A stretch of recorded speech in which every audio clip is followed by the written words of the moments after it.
निश्चित भाव में दीर्घ दिन धरिकी ओडिशार विश्वविद्यालय मानक जो अचलावस्था रही आम गोटे काम चला व्यवस्था चली प्रथम थर करी बोध हुए एका सांगे आम 14 जन कुलपति को माननीय राज्यपाल महोदय नियुक्ति देइछन्ति।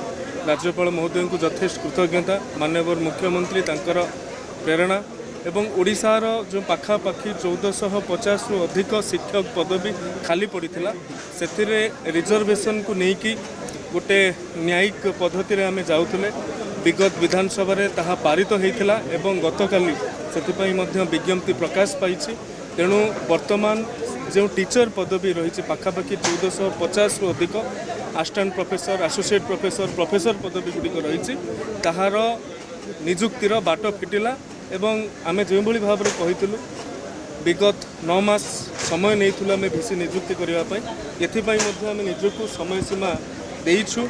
नूतन भिसी मैंने आसिछन्ति तांकर नूतन ऊर्जा नूतन उत्साह आम खूब जल्दी ये प्रक्रिया को आरंभ करने को जाऊ।